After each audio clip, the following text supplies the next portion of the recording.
ലോക്സഭയിലും നടപടിക്രമങ്ങൾ തുടരുകയാണ്. മനുഷ്യ-മൃഗ സംഘർഷത്തിൽ ആശങ്ക ഉയർത്തി സഭയിൽ വയനാട് എംപി പ്രിയങ്ക ഗാന്ധി. വയനാട് ജില്ലയിൽ 90ഓളം പേർക്ക് വന്യമൃഗങ്ങളുടെ ആക്രമണമുണ്ടായതായി പ്രിയങ്ക ഗാന്ധി ലോക്സഭയിൽ വ്യക്തമാക്കി.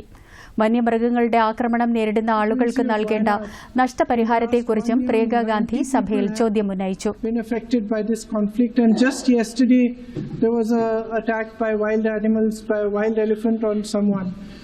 So I would also like to ask that the compensation be increased, especially for farmers and for ordinary people who are being affected by this conflict. വിഷയം പ്രാഥമിക വിഷയത്തിൽ നിന്ന് വ്യത്യസ്തമാണെന്ന് പറഞ്ഞ കേന്ദ്രമന്ത്രി ഭൂപേന്ദ്ര യാദവ് താനും സംഘവും വിഷയം പഠിക്കാൻ അവിടെ പോയിട്ടുണ്ടെന്നും മറുപടി നൽകി. കാതലായ പ്രശ്നത്തിന്റെ ഭാഗമല്ലെങ്കിലും ആവശ്യമായ നടപടികൾ സ്വീകരിക്കുമെന്നും കേന്ദ്രമന്ത്രി സഭയെ അറിയിച്ചു. 1971 യുദ്ധത്തിൽ പാകിസ്ഥാനെതിരെ ഇന്ത്യ നേടിയ വിജയത്തിന്റെ സ്മരണയ്ക്കായി രാജ്യം ഇന്ന് വിജയ് ദിവസ് ആഘോഷിക്കുന്നു. ദിനാചരണത്തോടനുബന്ധിച്ച് ന്യൂഡൽഹി ദേശീയ യുദ്ധസ്മാരകത്തിൽ പ്രതിരോധ മന്ത്രി രാജ്നാഥ് സിംഗും സഹമന്ത്രി സഞ്ജയ് സേത്തും പുഷ്പചക്രം അർപ്പിച്ചു.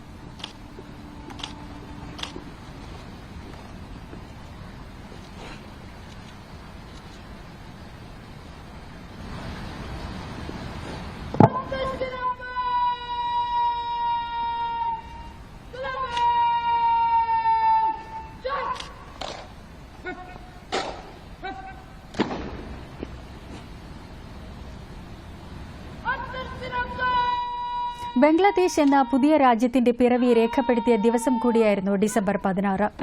1971 യുദ്ധം പാകിസ്ഥാന്റെയും ബംഗ്ലാദേശിന്റെയും ചരിത്രത്തിൽ നിർണായകമായിരുന്നു. പാകിസ്ഥാൻ ഭരണകൂടത്തിനെതിരെ കിഴക്കൻ മേഖലയിൽ തുടങ്ങിയ പ്രക്ഷോഭമാണ് പിന്നീട് ഇന്ത്യ-പാക് യുദ്ധത്തിലേക്ക് നയിച്ചത്. ജനറൽ ജഗ്ജിത് സിംഗ് അറോറയുടെ നേതൃത്വത്തിലുള്ള ഇന്ത്യൻ സേനയാണ് യുദ്ധത്തിൽ പാകിസ്ഥാനെ നേരിട്ടത്.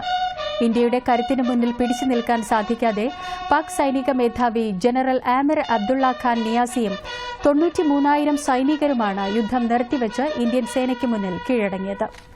ഇന്ത്യയ്ക്ക് വേണ്ടി വീരമൃത്യു വരിച്ച സൈനികരെ രാജ്യം എന്നും നന്ദിയോടെ ഓർക്കുമെന്ന് രാഷ്ട്രപതി ദ്രൌപദി മുർമു എക്സിൽ കുറിച്ചു.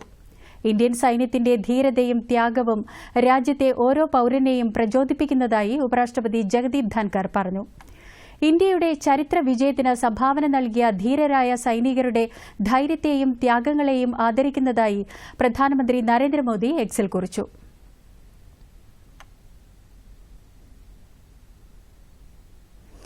വിഖ്യാത തബല വിദ്വാൻ ഉസ്താദ് സാക്കിർ ഹുസൈൻ ഇനി ഓർമ്മ. ഹൃദയസംബന്ധമായ പ്രശ്നങ്ങളെ തുടർന്ന് യുഎസിലെ സാൻ ഫ്രാൻസിസ്കോയിലെ ആശുപത്രിയിൽ തീവ്രപരിചരണ വിഭാഗത്തിൽ ചികിത്സയിലിരിക്കെയായിരുന്നു അദ്ദേഹത്തിന്റെ അന്ത്യം. 73 വയസ്സായിരുന്നു.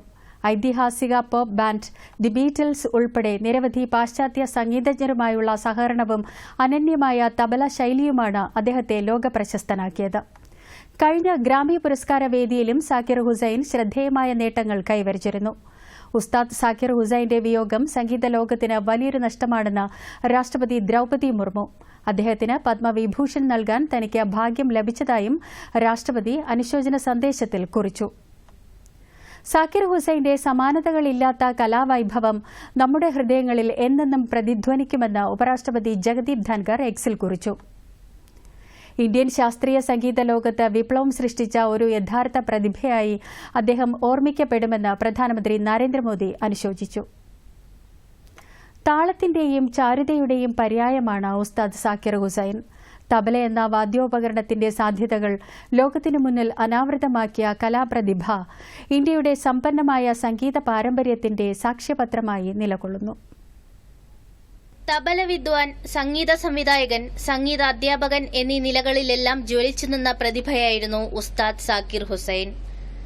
തബലയെ ക്ലാസിക്കൽ സംഗീതോപകരണത്തിന്റെ പരിധികൾക്കപ്പുറത്തേക്ക് ഉയർത്തി ആഗോളതലത്തിൽ അംഗീകാരം നേടിക്കൊടുക്കാൻ അദ്ദേഹത്തിന് സാധിച്ചു. 1951 മാർച്ച് 9 മുംബൈയിലെ സംഗീതജ്ഞരുടെ കുടുംബത്തിൽ ജനിച്ച സാക്കിർ ഹുസൈൻ തബല മാന്ത്രികൻ ഉസ്താദ് അല്ലാരഖ ഖാന്റെ മകനാണ്. സാക്കിർ ഹുസൈൻ അല്ലാരഖ ഖുറൈഷി എന്നാണ് പൂർണ്ണനാമം. 12ാം വയസ്സിൽ ആദ്യമായി സ്വതന്ത്രമായി പരിപാടികളിൽ തബല വായിച്ചു തുടങ്ങി. മുംബൈയിലെ സെന്റ് മൈക്കിൾസ് ഹൈസ്കൂളിലും സെന്റ് സേവിയേഴ്സ് കോളേജിലുമായിരുന്നു വിദ്യാഭ്യാസം. വർഷങ്ങളോളം നീണ്ട കഠിന പരിശ്രമത്തിലൂടെയും അർപ്പണബോധത്തോടെയുള്ള പരിശീലനത്തിലൂടെയും തബലവാദനത്തിൽ അദ്ദേഹം അതുല്യമായ പ്രാവീണ്യം നേടി. 17-ാം വയസ്സിൽ ആദ്യ സോളോ ആൽബം അദ്ദേഹം പുറത്തിറക്കി. 18-ാം വയസ്സിൽ പണ്ഡിറ്റ് രവിശങ്കറിനൊപ്പം പരിപാടിയിൽ തബല വായിച്ചു. അലി അക്ബർ ഖാൻ, രവിശങ്കർ, ശിവകുമാർ ശർമ്മ എന്നിവരുൾപ്പെടെ ഇന്ത്യയിലെ മുൻനിര കലാകാരന്മാരുമായി സഹകരിച്ചു പ്രവർത്തിച്ചിട്ടുണ്ട്. പരമ്പരാഗത ഹിന്ദുസ്ഥാനി സംഗീത ശൈലിയിൽ വേരൂന്നി നിൽക്കുമ്പോഴും ജാസ്, വേൾഡ് മ്യൂസിക് തുടങ്ങി വിവിധ സംഗീത ശാഖകളുമായി സാക്കിർ ഹുസൈൻ വിജയകരമായ പരീക്ഷണങ്ങൾ നടത്തിയിരുന്നു. ജോൺ മക്ലാഫിൻ, മിക്കി ഹാർട്ട് തുടങ്ങിയ രാജ്യാന്തര സംഗീതജ്ഞരുമായി ചേർന്ന് ഒട്ടേറെ സംഗീത പരിപാടികൾ അവതരിപ്പിച്ച അദ്ദേഹം ശക്തി, റിമെമ്പർ ശക്തി എന്നീ ബാൻഡുകളിലൂടെ ലോക സംഗീതത്തിന് പുതിയ മാനങ്ങൾ നൽകി. 1999-ൽ യുഎസിലെ ഏറ്റവും ഉയർന്ന സിവിലിയൻ ബഹുമതിയായ നാഷണൽ ഹെറിറ്റേജ് ഫെലോഷിപ്പ് അദ്ദേഹത്തിന് ലഭിച്ചു. ഈ പുരസ്കാരം നേടിയ ആദ്യ ഇന്ത്യൻ സംഗീതജ്ഞനാണ് സാക്കിർ ഹുസൈൻ. ഗ്രാമി പുരസ്കാരം 4 തവണ നേടി. സംഗീത ലോകത്തെ അദ്ദേഹത്തിന്റെ സംഭാവനകൾക്ക് 1988-ൽ പത്മശ്രീയും 2002-ൽ പത്മഭൂഷണും 2023-ൽ പത്മവിഭൂഷണും നൽകി രാജ്യം അദ്ദേഹത്തെ ആദരിച്ചു. മിസ്റ്റർ ആൻഡ് മിസസ് അയ്യർ, വാനപ്രസ്ഥം എന്നിവയുൾപ്പെടെ ഏതാനും സിനിമകൾക്ക് സംഗീതം നൽകിയിട്ടുണ്ട്. കഥക് നർത്തകിയും അധ്യാപികയുമായ അന്റോണിയ മിനിക്കോളയാണ് ഭാര്യ.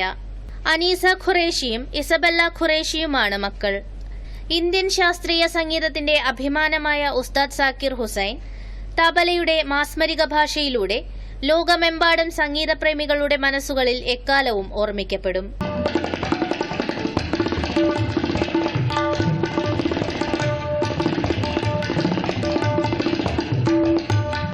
Cultural desk, Doordarshan. രാജ്യം അഭിമുഖീകരിക്കുന്ന ഏറ്റവും വലിയ വെല്ലുവിളികളിലൊന്ന് കാലാവസ്ഥാ വ്യതിയാനമാണെന്ന് ഉപരാഷ്ട്രപതി ജഗദീപ് ധൻകർ 7ാമത് ഡിഫൻസ് എസ്റ്റേറ്റ് ദിനപരിപാടിയെ അഭിസംബോധന ചെയ്യുകയായിരുന്നു അദ്ദേഹം. പ്രധാനമന്ത്രി നരേന്ദ്രമോദി ആഹ്വാനം ചെയ്ത ഏക് പേഡ് മാ കെ നാം ക്യാമ്പയിൻ ഇന്ന് ബഹുജന പ്രസ്ഥാനമായി മാറിയതായി ഉപരാഷ്ട്രപതി പറഞ്ഞു. പ്രതീക്ഷകളും സാധ്യതകളും നിറഞ്ഞ രാജ്യത്താണ് നാം ഇപ്പോൾ ജീവിക്കുന്നതെന്നും രാജ്യത്തിന്റെ വളർച്ചയെ ആർക്കും തടയാനാകില്ലെന്നും ജഗദീപ് ധൻകർ വ്യക്തമാക്കി.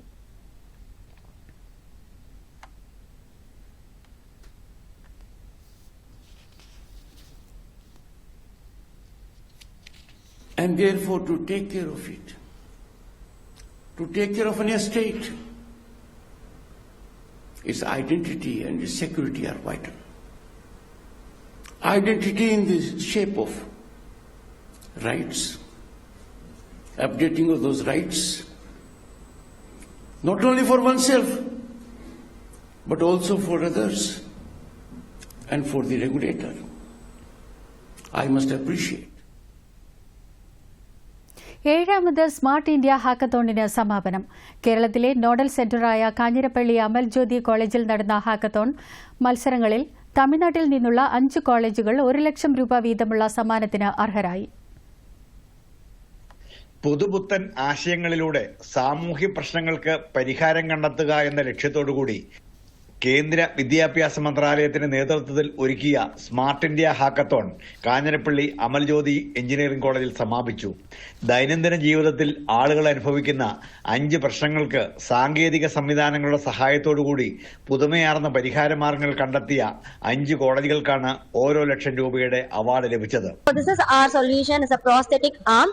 So we had a great experience here. It's a 5 days hackathon. We only had a 3 hours sleep. And then we made it for a low cost, very low cost. Our vision is to see every amputees have an access to prosthetic hand. So our motto is to provide a bridge between the affordable and functionality prosthetic arm. Our problem is about amputees prosthetic arm. This is our problem. This is our solution. We use EMG sensors to detect signals and make a prosthetic arm. This is our product. Our product name is Hamara, which means ours. This is ours. That's what is our name. And we hope this product gets launched and gets to reach the people for who is in need. Our problem statement was to build a video call intercom for deaf people who cannot hear. So they use sign languages. So we have to make it compatible for them. So so our problem statement required to work that video call intercom without internet. So we were able to achieve that. We were able to run a smooth video call without using internet on a local area network. And we also created a device for them which can also help them to send emergency messages, to help them alert an incoming call, and also to receive or accept the call without even getting to the intercom.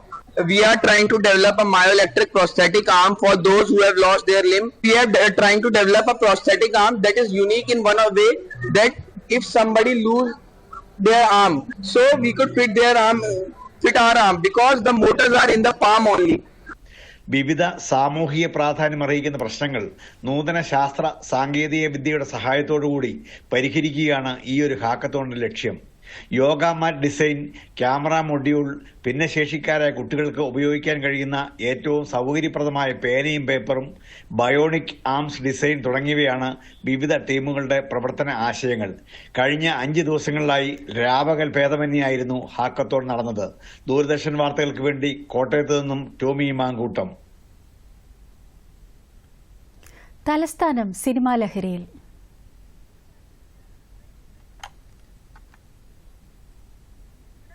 ഒരിടവേളയ്ക്ക് ശേഷം cinema.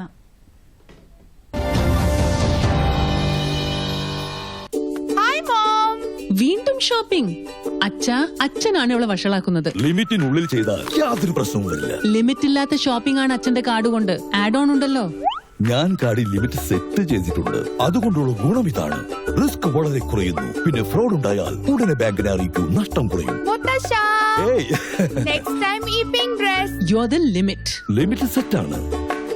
RBI പറയുന്നു, അറിവ് നേടൂ, അത് പ്രാവർത്തികമാക്കൂ. തലസ്ഥാനം cinema ലഹരിയിൽ.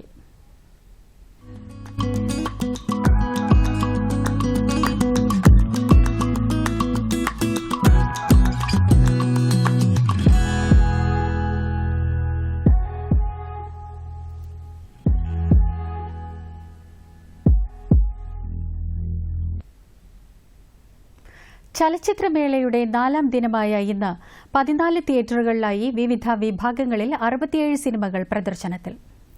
Restored classic വിഭാഗത്തിൽ അകിറ കുറസോവയുടെ 7 samurai, അന്താരാഷ്ട്ര മത്സര വിഭാഗത്തിൽ ഇറാനിയൻ ചിത്രം me Maryam, the children and 26 others തുടങ്ങി 15ൽ പരം വിഭാഗങ്ങളിലായാണ് ചിത്രങ്ങളുടെ പ്രദർശനം. ഫ്രഞ്ച് സംഗീത സംവിധായികയും നിർമ്മാതാവുമായ ബിയാട്രീസ് തിരിയറ്റിന്റെ അരവിന്ദൻ സ്മാരക പ്രഭാഷണമാണ് 4ാം ദിനത്തിലെ മറ്റൊരാകർഷണം. ലോക സിനിമാ വിഭാഗത്തിൽ the divorce, young hearts, Viet and Nam, Latin American വിഭാഗത്തിൽ the longest summer, the freshly cut grass, Madhu Ambat റെട്രോസ്പെക്റ്റീവിൽ and ode to lost love, female gaze വിഭാഗത്തിൽ ഹോളി കൗ, സിമ സോങ് തുടങ്ങി സിനിമകളുടെ IFFKയിലെ ആദ്യ പ്രദർശനവും ഇന്നാണ്.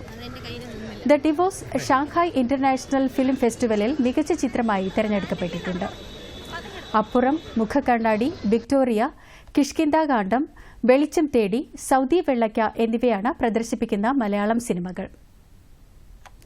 ജീവിതത്തെ സ്നേഹിക്കുമ്പോൾ സിനിമയെയും സ്നേഹിക്കാൻ കഴിയുമെന്ന് in the name of fire സിനിമയുടെ സംവിധായകൻ അഭിലാഷ് ശർമ്മ ദൂരദർശൻ വാർത്തകളോട് പ്രതികരിക്കുകയായിരുന്നു അദ്ദേഹം. So thank you everyone. Thank you.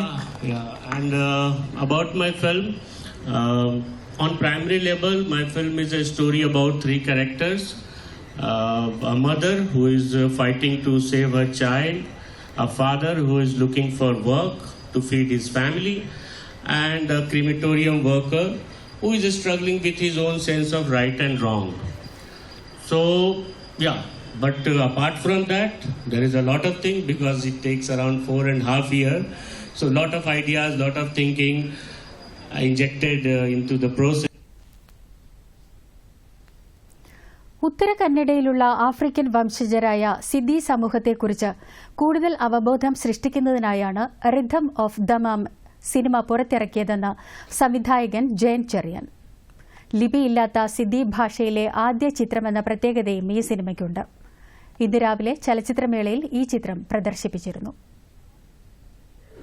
കർണാടകയിലെ സിദ്ധി സമൂഹത്തിന്റെ കഥ പറയുന്ന റിഥം ഓഫ് ദമാമിന്റെ സംവിധായകനായ ജയൻ ചെറിയാൻ നമ്മളോടൊപ്പം ചേരുകയാണ്. അദ്ദേഹത്തിന്റെ സിനിമയുടെ വിശേഷങ്ങൾ നമുക്ക് ചോദിച്ചറിയാം.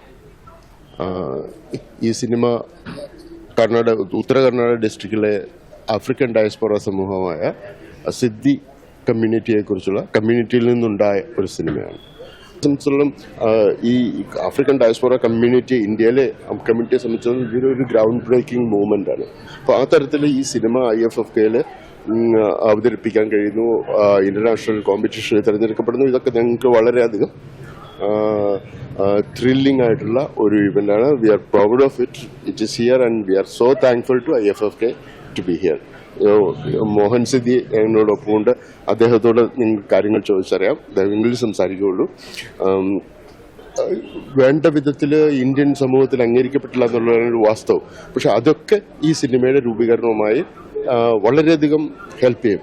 പിന്നെ ഇത് വളരെ ട്രഡീഷണലായി തന്നെ ഈ സിനിമ എഴുതപ്പെടുകയും പിന്നീട് മോഹൻ ആണ് ഇത് കൊങ്കണി സിദ്ധി ഭാഷയിലേക്ക് അത് ട്രാൻസ്ലേറ്റ് ചെയ്യുകയും അതോടൊപ്പം തന്നെ കന്നഡ സംസാരിക്കുന്ന കഥാപാത്രങ്ങളും ഈ സിനിമയിലുണ്ട്. കന്നഡയിലേക്ക് ഞങ്ങൾ ട്രാൻസ്ലേറ്റ് ചെയ്തു. അങ്ങനെ വളരെ മൾട്ടി ഫാസറ്റഡ് ആയിട്ടുള്ള ഒരു എഫേർട്ടിന്റെ ഫലമാണ് കഴിഞ്ഞ ആക്റ്റീവായ ഒരു 5-8 വർഷങ്ങളുടെ. നിയുക്ത US പ്രസിഡന്റ് ഡൊണാൾഡ് ട്രംപുമായി ടെലിഫോണിൽ ചർച്ച നടത്തിയതായി സ്ഥിരീകരിച്ച ഇസ്രായേൽ പ്രധാനമന്ത്രി ബെഞ്ചമിൻ നെതന്യാഹു ഇറാനെതിരെയും അവരുടെ നിഴൽ സേനയ്ക്കെതിരെയുമുള്ള നടപടി തുടരാനുള്ള പ്രതിജ്ഞാബദ്ധത ആവർത്തിച്ചതായി മാധ്യമങ്ങൾ റിപ്പോർട്ട് ചെയ്തു. ഇസ്രായേൽ ബന്ദികളുടെ മോചനത്തെക്കുറിച്ചും ഇരു നേതാക്കളും ചർച്ച ചെയ്തു. സംഭാഷണം വളരെ സൌഹൃദപരവും ഊഷ്മളവുമായിരുന്നുവെന്നും ഇസ്രായേലിന് വിജയം വരിക്കേണ്ടതിന്റെ ആവശ്യകതയെക്കുറിച്ച് ട്രംപുമായി സംസാരിച്ചതായും പിന്നീട് പുറത്തിറക്കിയ വീഡിയോ സന്ദേശത്തിൽ നെതന്യാഹു പറഞ്ഞു.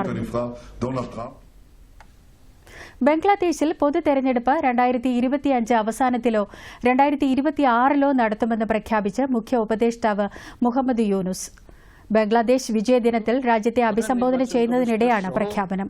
തെരഞ്ഞെടുപ്പുമായി മുന്നോട്ടു പോകുന്നതിന് രാഷ്ട്രീയ സമവായത്തിന്റെ പ്രാധാന്യം യൂനുസ് തന്റെ പ്രസംഗത്തിൽ ഊന്നി പറഞ്ഞു. തെരഞ്ഞെടുപ്പ് പരിഷ്കരണ കമ്മീഷന്റെ ശുപാർശകളുടെ അടിസ്ഥാനത്തിൽ 2025 അവസാനത്തിനും 2026 ആദ്യ പകുതിക്കുമിടയിൽ തെരഞ്ഞെടുപ്പുകളുടെ സമയക്രമം നിശ്ചയിക്കാൻ കഴിയുമെന്ന് അദ്ദേഹം വ്യക്തമാക്കി. വഖഫ് നിയമത്തിനെതിരെ അടിസ്ഥാനരഹിതമായ പ്രചാരണങ്ങൾ നടക്കുന്നുവെന്നാരോപിച്ച് എറണാകുളത്ത് പണ്ഡിത നേതൃയോഗം വിളിച്ചു ചേർത്തു. കേരള മുസ്ലിം ജമാഅത്ത് പ്രസിഡന്റ് VH അലി ദാരിമി യോഗം ഉദ്ഘാടനം ചെയ്തു. കലൂർ MES ഹാളിൽ വിളിച്ചു ചേർത്ത യോഗത്തിൽ വിവിധ മതപണ്ഡിതർ പങ്കെടുത്തു. ഈ സമൂഹത്തോട് ബോധ്യപ്പെടുത്തി കൊടുക്കാൻ ബാധ്യതയുള്ളതുകൊണ്ടാണ് ഇത്തരത്തിലുള്ള ഒരു പണ്ഡിത സമൂഹം ഇവിടെ ഇങ്ങനെ സംഗമിച്ചത്.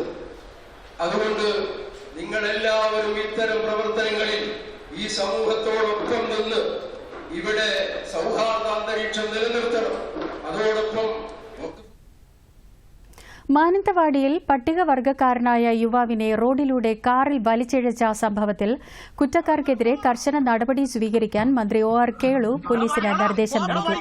പയ്യമ്പള്ളി കൂടൽക്കടവ് ചെമ്മാട് പട്ടികവർഗ ഉന്നതിയിലെ മാത്തൻ എന്ന ആളെയാണ് റോഡിലൂടെ കാറിൽ വലിച്ചിഴച്ച് കൊണ്ടുപോയത്. കുറ്റവാളികൾക്കെതിരെ കർശന നടപടി അടിയന്തരമായി സ്വീകരിക്കാൻ വയനാട് ജില്ലാ പോലീസ് മേധാവിയോട് മന്ത്രി ആവശ്യപ്പെട്ടു.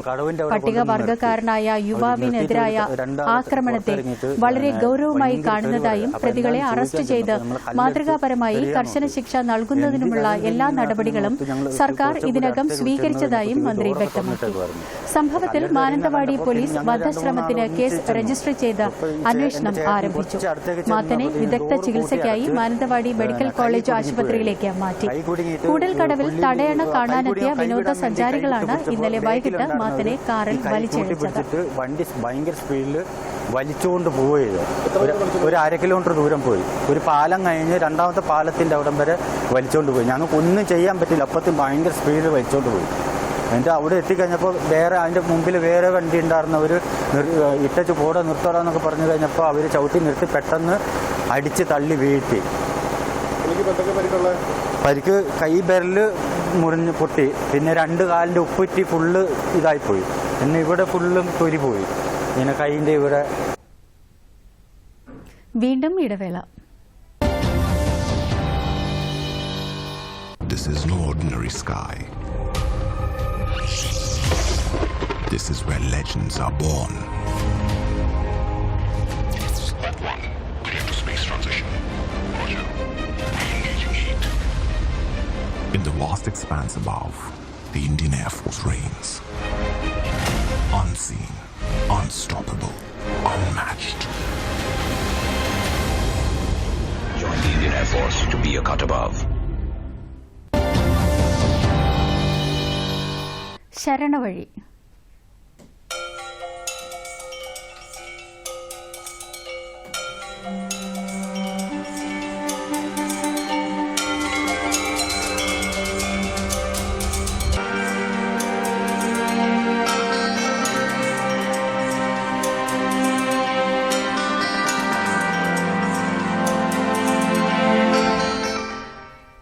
ധനുമാസ പുലരിയിൽ അയ്യപ്പനെ ദർശിച്ച് പതിനായിരങ്ങൾ.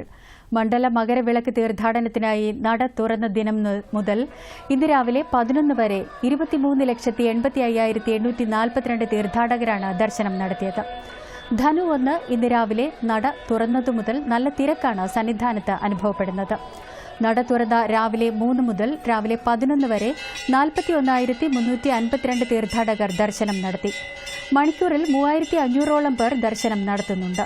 തീർത്ഥാടകർക്ക് ഏറെ നേരം കാത്തുനിൽക്കാതെ സുഗമമായ ദർശനം സാധ്യമാക്കാൻ അധികൃതർ മികച്ച സംവിധാനവും ഒരുക്കിയിട്ടുണ്ട്. ഇന്ന് സന്നിധാനത്ത് വിശേഷാൽ പൂജകൾ ഉൾപ്പെടെ എല്ലാ പൂജകളും നടക്കും.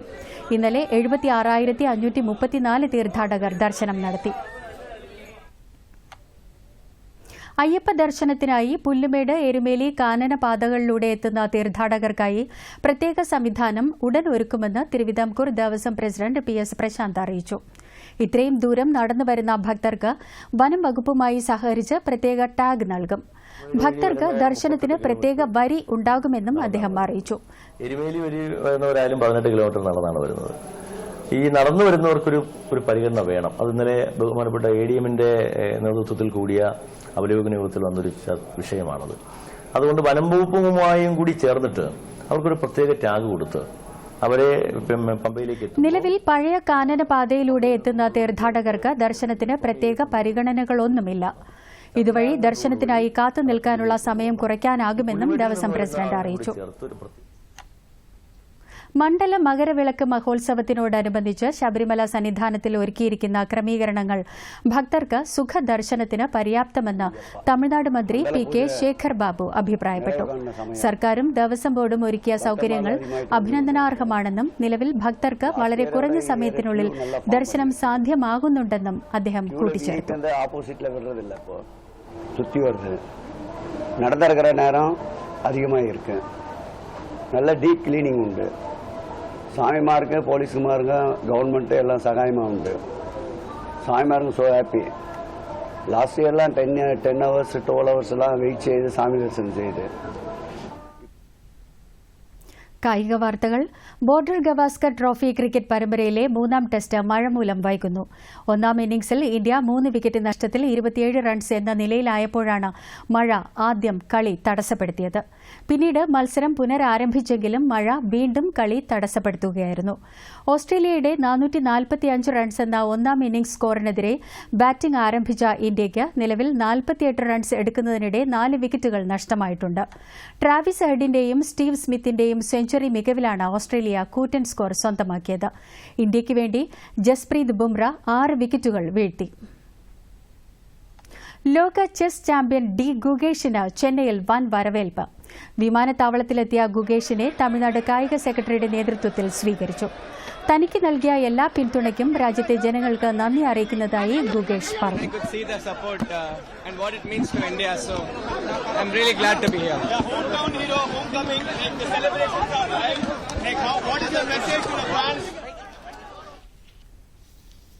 പ്രധാന വാർത്തകൾ വീണ്ടും.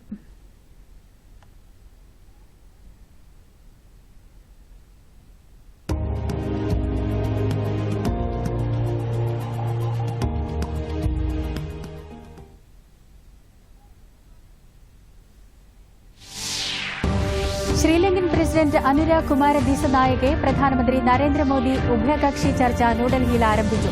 ശ്രീലങ്കൻ പ്രസിഡന്റിന് രാഷ്ട്രപതി ഭവനിൽ ആചാരപരമായ വരവേൽപ്പ്. 75 വർഷം പൂർത്തിയായ ഭരണഘടനയെ സംബന്ധിച്ച് രാജ്യസഭയിൽ ചർച്ച ആരംഭിച്ചു. കോൺഗ്രസിനെതിരെ രൂക്ഷ വിമർശനവുമായി ധനമന്ത്രി നിർമ്മല സീതാരാമൻ. മനുഷ്യമൃഗ സംഘർഷ വിഷയം ലോക്സഭയിൽ ഉന്നയിച്ച വയനാട് MP പ്രിയങ്ക ഗാന്ധി. രാജ്യം ഇന്ന് വിജയ് ദിവസ് ആഘോഷിക്കുന്നു. 1971 യുദ്ധത്തിൽ വീരമൃത്യു വരിച്ച സൈനികരെ രാജ്യം എന്നും നന്ദിയോടെ ഓർക്കുമെന്ന് രാഷ്ട്രപതി ദ്രൗപദി മുർമു. ദേശീയ യുദ്ധസ്മാരകത്തിൽ പുഷ്പചക്രം അർപ്പിച്ച പ്രതിരോധ മന്ത്രി രാജ്നാഥ് സിംഗ്. തബല മാന്ത്രികൻ ഉസ്താദ് സാക്കിർ ഹുസൈൻ ഇനി ഓർമ്മ. അന്ത്യം യുഎസിലെ സാൻ ഫ്രാൻസിസ്കോയിൽ അനുശോചിച്ച് പ്രമുഖർ.